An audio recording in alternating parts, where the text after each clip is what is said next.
ये देश सभी का है, न हिंदू का है न मुसलमान का है। मेरा धर्म मेरा अभिमान है, लेकिन सभी के धर्मों का सम्मान है। न हिंदू कोई न मुसलमान है, सभी इंसान है, सभी इंसान है। इंसानियत को जो शर्मसार करेगा, जो देश को तोड़ने की बात करेगा, उसके खिलाफ देशद्रोह का मुकदमा लगना चाहिए। और मैं मुकदमा लगवाने के लिए तैयार हूँ। श्रवण पांडे उनके खिलाफ मुकदमा करेगा। ये लोग देश को तोड़ना चाहते हैं। अगर देश को तोड़ेंगे तो हम आपके ऐसे षड्यंत्रों को हम बर्खास्त करेंगे और एक आवाज के जरिए इस देश को अपनी मजबूती देने का काम करेंगे।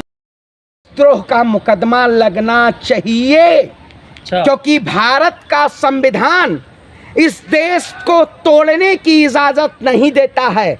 जो लोग इस देश को जाति धर्म मजहब के नाम पे देश को तोड़ना चाहते हैं, मैं कहता हूं इस देश की जरूरत है कि वाकई में हिंदू राष्ट्र से क्या देश में रोजगारी कम हो जाएगी, क्या देश में महंगाई कम हो जाएगी, क्या देश का विकास 7वें आसमान पे पहुंच जाएगा। देश के प्रधानमंत्री और भारतीय जनता पार्टी को भारतीय जनता पार्टी नहीं कहेंगे, ठग ऑफ हिंदुस्तान पार्टी हो चुकी है। ये कौन सी पार्टी? ठग ऑफ हिंदुस्तान पार्टी। अच्छा। ये भारतीय जनता पार्टी अब नहीं रही है, ठग ऑफ हिंदुस्तान पार्टी रही। जिस तरीके से आपने देखा होगा, एक ठग ऑफ हिंदुस्तान था नटवर लाल, जानते हैं, जिन्होंने ताजमहल को 3 बार बेचा, लाल किले को 2 बार बेचा, राष्ट्रपति संसद भवन को 1-1 बार बेचा। उसी तरीके से ये देश के प्रधानमंत्री और ठग ऑफ हिंदुस्तान जनता पार्टी ने इस देश के तमाम संसाधनों को बेचा। मैं कहता हूं आप, ये ऐसा देश, जो लोग एक कानून की बात करते थे, जो लोग कहते थे देश में एक कानून बनाएंगे, एक संविधान बनाएंगे, जो लोग हिंदू राष्ट्र की मांग करते हैं, अगर कोई कहता हो कि मैं मुस्लिम राष्ट्र की मांग करने लगूं तो उसको जेल की सलाखों के पीछे डाल दिया जाता है। लेकिन जब तमाम ऐसे भारतीय जनता पार्टी के संगठन के लोग इस देश को तोड़ने के लिए हिंदू राष्ट्र की मांग करते हैं, तो क्या उनके ऊपर देशद्रोह का मुकदमा नहीं लगना चाहिए? श्रवण पांडे, लेकिन लोगों का यह कहना है कि बहुत सारी मुस्लिम कंट्रियां हैं, हिंदू के लिए भी तो कोई एक कंट्री होनी चाहिए। मैं कहता हूँ हिंदू के लिए तो चले जाइए कैलासा नित्यानंद का। जिसको हिंदू राष्ट्र चाहिए वो कैलासा चला जाए, जिसको मुस्लिम राष्ट्र चाहिए वो पाकिस्तान चला जाए या इजराइल चला जाए, कहीं भी चला जाए। भारत को हिंदू राष्ट्र नहीं बनना। नहीं, देखिए, भारत हिंदू राष्ट्र बन ही नहीं सकता ना।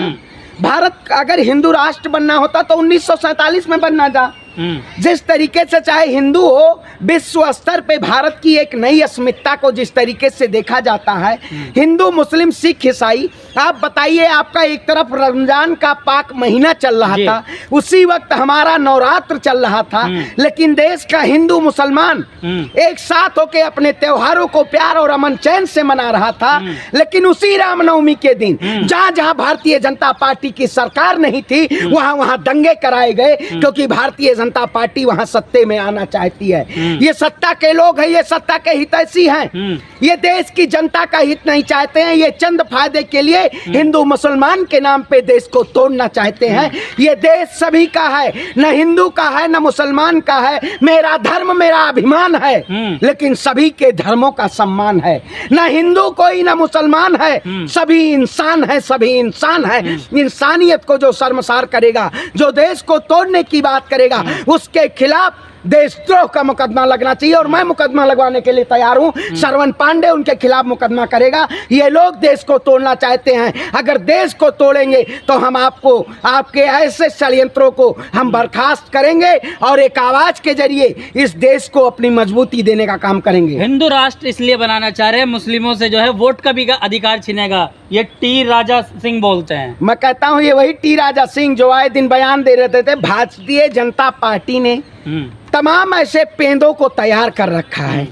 जो कोई आता है, किसी को अजान से सरदर्द होता है जी, कहीं हिजाब बैन होता है, कहीं मस्जिद से लाउड स्पीकर हटाए जाते हैं। ये तमाम ऐसे लोग जो मुद्दे मुसलमान के ही मुद्दे पाते हैं। बीजेपी अगर मुसलमान का मुद्दा ना भुनाए तो सत्ता में ना आ पाए। अच्छा भैया, उसको हर चीज में कहता हूँ। कल बताइए, इस देश का दुर्भाग्य है कि रामनवमी मंदिर में मनानी चाहिए, लोग मस्जिदों की तरफ जा रहे हैं। इसका मतलब भाई, इस देश में मतलब जान रहे हैं आप, बताएं, इस देश में मतलब मतलब इसका मस्जिदों का ज्यादा कद बढ़ता जा रहा है। जी लोग मंदिर छोड़ के मस्जिद की तरफ जा रहे हैं। मोदी जी ने ऐसा हिंदू राष्ट्र बनाया है कि आज देश का हिंदू मस्जिद की तरफ जा रहा है।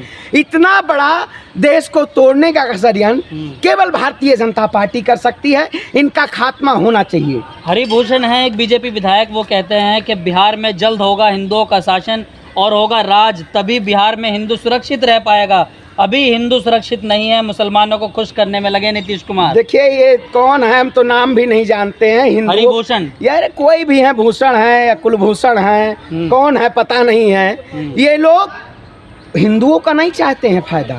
ये लोग अगर हिंदुओं का फायदा चाहते होते तो ऐसे बयान ना देते। ये अपनी सरकार दोबारा बनाना चाहते हैं, इसलिए हिंदू को डर में रखना चाहते हैं। अच्छा। जब जब हिंदू डरा रहेगा तो हम सत्ता में आते रहेंगे। जिस दिन इस देश का हिंदू खतरे से बाहर आ गया उस दिन भारतीय जनता पार्टी खतरे में आ जाएगी, क्योंकि भारतीय जनता पार्टी देश को तोड़ के राज करना चाहती है और हम देश को एक करके राज करना चाहते हैं। आपने देखा होगा कर्नाटक का जब चुनाव आ गया तब 4% मुसलमानों का आरक्षण खत्म कर दिया गया। इनको केवल एक जनता के प्रति एक वो दिखाना है, हिंदू के नाम पे एक देश में राग रबेला करना है।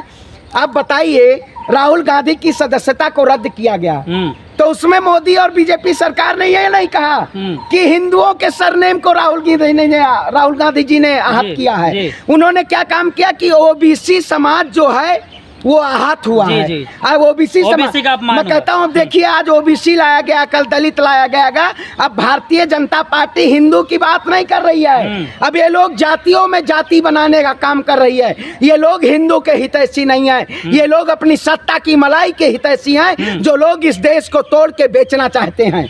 क्या करेंगे? कर्नाटका का चुनाव सामने आ गया, क्या तैयारियां हैं? देखिए 13 मई भाजपा गई। अच्छा 13 मई भाजपा गई। हाँ। क्योंकि जिसको अजान से सरदर्द हो उसको सत्ता में रहने का अधिकार नहीं है। कल को वो अपनी सत्ता अगर चली गई वो कहेंगे कल आरती से भी हमें दिक्कत है जी। तो ये लोग अगर आज अजान की बात करेंगे तो कल आरती बंद करवाने की बात करेंगे।